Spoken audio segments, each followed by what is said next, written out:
The first snicker came from behind a clipboard. Joel Harmon had not even set his coffee down yet when he heard it. That particular kind of laugh that people make when they want you to know you've already lost. He was standing in the lobby of Whitmore Meridian Legal Group's 42nd floor, a building that cost more to clean every week than he earned in 3 months. And the laugh belonged to a young associate named Scott Beaumont, who had looked at Joel's resume for exactly 4 seconds before handing it back to the receptionist with 2 fingers, like it was something found under a shoe. Joel was 39. He wore a gray suit that had fit him better 6 years ago, before everything. His tie was navy, pressed that morning by running it under a damp cloth because his iron had broken in January and replacing it kept getting moved down the list behind groceries, Cora's field trip fee, and the copay on her inhaler. The folder under his left arm contained 3 letters of recommendation, a bar-certified paralegal license, and a hand-drawn picture of a dog his 7-year-old daughter had tucked in that morning because she said it would bring him luck. "This is the applicant pool for the security liaison position?" Scott said to a colleague near the elevator, voice barely lowered. "Did HR post it in the wrong section?" Joel heard it. He kept walking toward the sign-in desk. His eyes moved once across the room the way they always did in new spaces, a habit from years he rarely talked about. 2 exits, 1 service corridor. Receptionist had a panic button taped under the left edge of her desk, old model, probably hadn't been tested since installation. The man near the window in the wool blazer was not a lawyer. Posture was wrong, too still. Watching the elevator bank instead of his phone, Joel signed his name and set the folder down. "Former employer?" the receptionist asked. "Independent contractor. Before that, federal." That word did something to the air. Scott Beaumont had drifted closer, arms crossed, wearing the expression of someone who had never once considered that he might be wrong about a person. "Federal what?" Scott asked, not to Joel, to the room. Joel looked at him directly. "The kind that doesn't print a business card." Scott smiled the way people do when they're performing confidence for an audience. "Right, well, this role requires someone who understands how high-stakes legal environments work. It's not exactly a job for," he gestured vaguely at Joel's suit, "general contractors." A few people near the elevator shifted uncomfortably. A woman in a dark blazer standing at the far side of the room did not shift. She watched instead from behind the glass partition of a senior partner's office, arms folded, expression giving nothing away. Her name was Catherine Ashby, managing partner of Whitmore Meridian. She had approved 1 final open slot for today's security liaison review after her head of operations received an anonymous tip the previous week. No credentials attached. No name. Just a single typed line. "If he applies, put him through." Watch how he reads a room, not how he fills a form. She had almost dismissed it, then something about the phrasing made her keep it. Scott turned back toward the elevator and nearly collided with Joel, who had moved to the side of the room to read the emergency evacuation map posted near the fire extinguisher. "You're studying the exit map," Scott said, amused. "Are you planning to leave early?" Joel traced one route with his finger and then stepped back. "Just noticing that your east stairwell door is propped open." He said it quietly. "It's been open since I came off the elevator. No one's come through it." Scott opened a mouth. A door slammed somewhere on the floor above them. Then every light in the building dropped to emergency amber. The alarm that followed was not the fire system. It was the silent kind, the one that only triggered on the 42nd floor when someone accessed the restricted client archive server without authorization. Joel knew the difference because the receptionist's panic button lit up immediately after, and she pressed it once before her hand froze, and her face went the color of paper.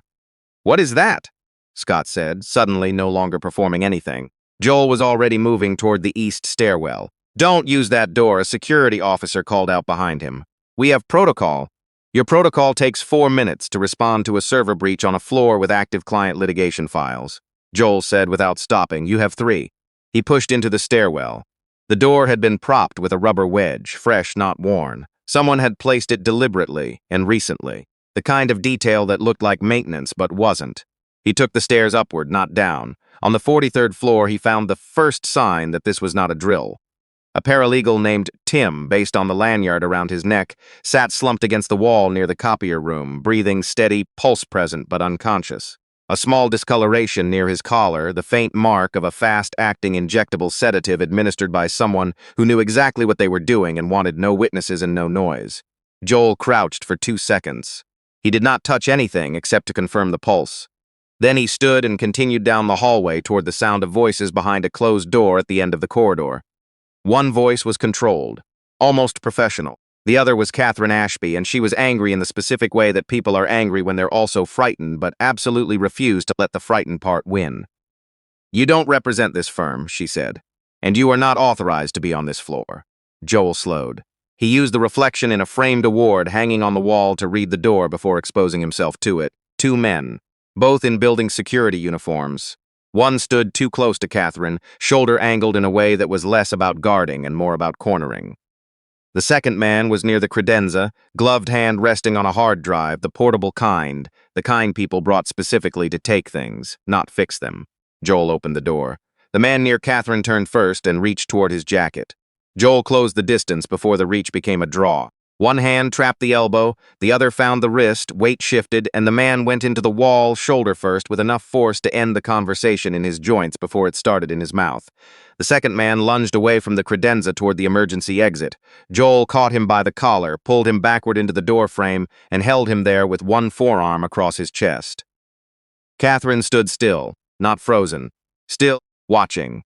"That hard drive," Joel said, not looking away from the man pinned against the door frame. "What's on it?" The man said nothing. Joel looked at Catherine. "The Callaway Settlement Archive," she said, voice even. 12 years of sealed litigation records. Names, amounts, depositions from cases that were never supposed to reach public record. Joel looked at the hard drive on the credenza. "He didn't pull it yet. No." Then someone interrupted the plan. Joel released the second man enough to secure both his wrists, which means the plan has a second phase. Catherine studied him the way people study something that does not fit the category they expected. "You were downstairs. At the interview. Still technically a candidate," Joel said. "You're bleeding." He looked at his forearm. The door frame edge had caught the skin when he pulled the man back. A thin line, nothing deep. He ignored it. "Where's your head of operations?" he asked. Something moved behind her eyes. Not fear, recognition. "Richard Strand," she said. "He should be in his office, third door. Should be," Joel repeated. He secured the second man to the credenza handle with the man's own belt, and then walked to Richard Strand's office. The door was unlocked. The chair behind the desk was empty. A computer monitor still displayed an active session that no one had logged out of. Joel looked at the access log on the screen. The server breach had been initiated from this terminal 11 minutes ago. "Your head of operations initiated the breach," Joel said when Catherine appeared in the doorway. She did not look surprised enough. "Not quite." "You already suspected," he said. "I didn't have proof." She folded her arms. "Richard has been with this firm for 9 years, and how long has the Callaway archive been on that restricted server?" A pause. 8 years. Joel did not press it. People who had been betrayed by someone they trusted needed a moment to absorb the architecture of it. He had learned that years ago in rooms that had no framed awards on the walls. He looked around the office instead. No personal photographs, no coffee mug, no jacket on the chair. The office of a man who had already decided he was not coming back. "He planned to leave today," Joel said. Catherine's jaw tightened. "We need to lock this floor," Joel said. "And I need to know if Richard has a reason to be in this building beyond that terminal." Before she could answer, a phone on Richard's desk buzzed. Face down, Joel turned it over. The screen showed a message from an unsaved number. 3 words, "Still on schedule." The response team arrived 8 minutes later, 4 of them, led by a man named Gregory Shale, who ran Whitmore Meridian's contracted security firm and who had very clearly been briefed by Scott Beaumont on the way up the stairs. Because the first thing Gregory did when he entered Richard Strand's office was look at Joel the way men look at something they intend to remove. "Who authorized you to be up here?" Gregory demanded. "Catherine Ashby," Joel said. Gregory looked at Catherine. She nodded once, the kind of nod that ended the question. Gregory refocused his energy on seeming useful. "We've got 2 men in custody downstairs. Building police are en route. One of them had a hard drive," Joel said. "Portable, external. It needs to go to evidence before anyone on this floor handles it." Gregory stiffened. "I know how to secure evidence." The man near the credenza also had a second device in his jacket. Small, looked like a transmitter. Joel turned to Catherine. "He may have already signaled someone outside the building before I came through the door." Gregory did not like that. He stepped forward, all chest. "Look, I don't know what you think you saw." "I saw a transmitter," Joel said, without heat, without movement. "The same way I saw that your east stairwell door has been propped since before the breach began. Which means either someone on your contracted staff failed to notice, or someone on your contracted staff helped." The room went quiet in a particular way. Gregory's face did something complicated. Catherine looked at Gregory with the same expression she had been carrying since Joel named Richard Strand. the expression of a woman counting backward through every decision she had trusted someone else to make. "Seal this floor," she said to Gregory. "No one leaves without my approval, including your team." Gregory opened his mouth. "Including your team," she said again, softer, which somehow made it worse. He left the room. Joel stayed near the window, watching the street below. 42 floors down, a black sedan sat parked in the loading zone with the engine running. It had been there since he arrived. He had noted it then as a minor detail. It was not a minor detail. "Your Callaway archive," Joel said. "Who outside this firm knows what's in it?" Catherine moved to stand beside him at the window. She looked down at the street without him pointing. "The Callaway case involved a pharmaceutical subsidiary and a liability settlement we brokered. The opposing firm, Dressler-Fein, lost significantly. They've been trying to reopen Discovery for 3 years on a technicality. And Richard Strand handled their access requests?" A long pause. "He reviewed their petitions. Yes, 9 years with the firm," Joel said. 8 years of access. 3 years of Dressler-Fein pushing." He watched the black sedan. "That's a long, patient arrangement." His phone rang. He looked at the screen. Cora's school. His chest did something it always did when that number appeared in the middle of something like this. Not panic. A different kind of weight. The kind that had no clean answer. He stepped back from the window and answered. "Mr. Harmon," the school secretary said. "Cora asked me to tell you she's okay, but her emergency contact shows the pickup window closes in 20 minutes, and we haven't received your backup confirmation." He had meant to update that form last Tuesday. He had put it in the folder with everything else he meant to do last Tuesday. "I'm going to be late," he said. "I'll call her aunt." Cora's voice came through faintly in the background, not worried, just present. "Tell him I fed the fish." Joel closed his eyes for exactly 1 second. "Tell her I said good," he said. "I'll be there." When he ended the call, Catherine was watching him. Not with impatience, with something quieter. "You have a daughter," she said. 7, he said. "She considers herself the office manager of our apartment. And you still came to a job interview on the 42nd floor of a building under active security breach." He put the phone back in his pocket. "The breach happened after I arrived. That's not actually what I meant." He looked at her. "I mean, you came here at all," Catherine said. "Federal background. Whatever that means. You could be doing something else." Joel looked back at the street. The black sedan was still there. "Cora starts 2nd grade in September," he said. "She wants to join the science club. The fee is $40. He said it the way people say the most important thing they know how to say, which is not dramatically but plainly. Catherine was quiet for a moment. Then Nina Okafor, her senior litigation associate, came in fast with a tablet and a look that meant whatever had happened next had already started. "The transmitter Joel mentioned," Nina said. "Building just traced a signal ping from one of the custody phones. It went out about 6 minutes ago." She turned the tablet toward Catherine. "The ping went to an IP associated with a Dressler-Fein registered server." The room clarified around that fact the way rooms do when what you suspected becomes what you know. "Where is Gregory Shale right now?" Joel asked. Nina checked. "He said he was securing the archive room." Joel was already moving toward the door. "The archive room has a secondary terminal. If Richard Strand gave someone his access credentials before he ran, they can complete the data pull from that terminal without touching the one in his office." Catherine followed without hesitation. Nina kept up. They reached the archive room at the end of the east corridor in under 90 seconds. The door was closed but not locked. Through the narrow window beside it, Joel saw Gregory Shale standing at the secondary terminal with his back to the door and his fingers on a keyboard. Joel pushed the door open. Gregory turned. His expression lasted about a half-second in the attempt to be surprised before it gave up. "Step back from the terminal," Joel said. Gregory was a big man. He had built a career on that. He straightened to his full height now, and in another kind of room, against another kind of person, it might have worked. "You have no authority here," Gregory said. "You're a job applicant." "Technically, still in the interview," Joel said and moved. It was not elegant. Gregory was large and trained and desperate, which made him dangerous but also predictable. He swung wide first, which people did when they were used to intimidating with size rather than skill.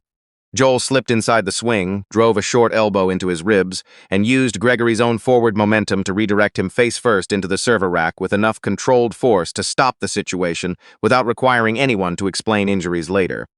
Gregory went down holding his shoulder. Nina stared. Then she looked at the terminal screen. The data transfer was 31% complete. She walked past Gregory without a word and killed the transfer herself, 4 keystrokes, the kind of calm that came from being very good at something for a long time. "He's done," she said, stepping back. Catherine looked at Gregory on the floor, then at Joel. Gregory Strand, Joel said, thinking aloud. Richard Strand. Same last name. Catherine's expression shifted fractionally. Brothers, she said, with the weight of someone realizing the architecture of a betrayal is always larger than the first wall you see. Different mothers. I didn't know they were in contact. She looked like she wanted to say something else and decided to hold it. Joel crouched near Gregory, checked his jacket pocket, and found a folded envelope. Inside was a handwritten note. Not to Gregory. The address on the front was Joel's apartment. He recognized the street. His street, he opened it. The note inside was short. It said, Whitmore Meridian is interviewing for security liaison Thursday at 10. Ask for the last slot. You'll want to be there. No signature. He stood slowly. Catherine watched. You didn't come here by chance either. I thought it was a job tip, he said. Someone from my old network. Was it? He turned the envelope over. On the back was a firm letterhead he had seen before. Not Whitmore Meridian. The federal subcontractor firm he had worked with 7 years ago, 3 weeks before a case went sideways, and his wife drove home late on the wrong road, and the official report called it an accident, and Joel had spent 3 years believing it until he stopped being able to. Who in this firm had contact with federal subcontractor audits? He asked. Catherine went very still, he said. Nina lowered her tablet. We ran a compliance audit through an outside contractor in that period, Catherine said carefully. Standard review. The Callaway case was one of the files reviewed. Who was the outside reviewer? Catherine looked at Nina. Nina typed for 12 seconds. The audit was assigned under a federal subcontract through a firm called Compass Review Partners, Nina said. The assigned reviewer was? She paused. Her name was listed as A. Harmon. The room did not change. The lights did not flicker. Everything stayed exactly the same and felt completely different. Amy, Joel said, his wife. She had been a licensed compliance auditor. She had taken the Compass assignment the fall before she died. He knew she worked federal subcontracts. She was careful about what she shared because the work required discretion. He had assumed the case she flagged before her accident was minor. She had called it routine. What did she flag, he asked. Nina looked at Catherine. Catherine made a decision. She flagged irregular transfers between the Callaway pharmaceutical account and a shell company registered under Dressler Fain's managing partner. She paused. The flag was submitted under a sealed code. It was never formally acted on. Never formally acted on, Joel repeated. The case closed before the flag could be reviewed. And then, Catherine stopped. And then she died, Joel said, plainly, not bitterly. The way a man says something he has said many times in private and is saying for the first time out loud. The corridor outside was quiet. Somewhere below, building police had arrived. Voices drifted up the stairwell in organized fragments. Joel looked at the envelope in his hand, at his address in handwriting he did not recognize. Someone wanted me in this building today, he said, knowing the Strand brothers were planning a move. Either to use me or to warn me. Or both, Nina said quietly. His phone vibrated. Cora. Not the school this time. Cora's phone. The old one he had given her for emergencies. The one she never used for anything except the occasional photo of something she thought was interesting. He answered. Dad.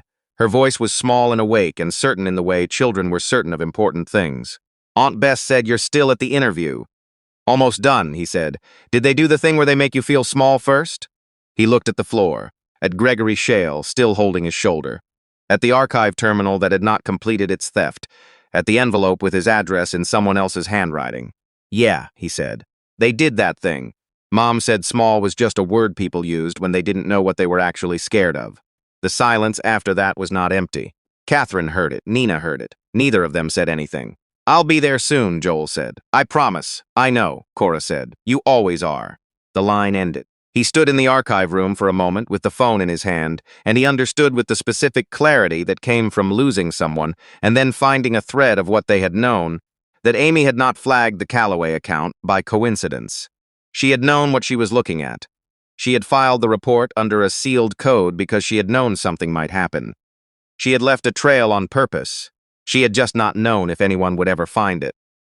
The rest of the evening moved the way these things moved when the machinery of consequence finally caught up with the machinery of crime. Building police took Gregory Shale. Federal contacts, ones that Nina located through the Compass Review Partners file with quiet efficiency, were notified about the Dressler Fain connection.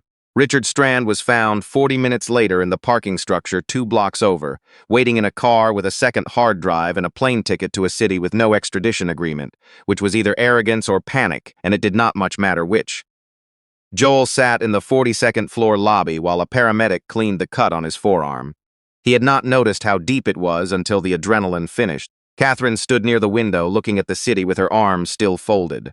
She looked like a person who had survived something and was quietly calculating what survival meant in practical terms. "You could have left," she said without turning around. "When the alarm went off, you could have called it in and walked away." Joel thought about Cora's drawing in his folder. The dog with 4 legs of different lengths sitting next to a sun that took up half the page.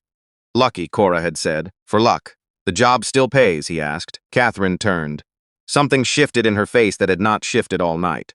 "More than it did this morning," she said. There was a sound from the lobby entrance, heels on marble, small and quick. Then Cora Harmon appeared at the glass door in her school sweater, book bag on one shoulder, the folded Lucky dog drawing in her hand that she must have retrieved from his folder before Aunt Bess brought her over, because she held it out the moment she saw him like a declaration.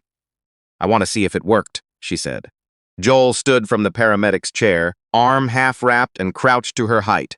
He took the drawing. Cora looked at the bandage, then at his face, the same look she always gave him when she was deciding whether he was telling her the truth before he said anything. "Did it work?" she asked again.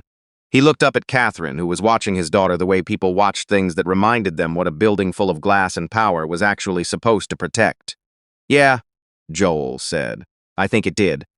Cora accepted this with the satisfaction of someone whose hypothesis had been confirmed. She sat down in the lobby chair beside him and opened her book bag and took out a worksheet she had not yet finished, because life continued even in 42nd floor lobbies at the end of days that had tried hard to go a different way. Outside, the city was doing what it always did, moving forward without asking permission, full of ordinary things happening alongside impossible ones, and Joel Harmon, father first, everything else second, sat in a building that would keep his daughter's science club funded, and finally, for the first time in a long time, felt like the thread his wife had left behind had found the hand it was meant for.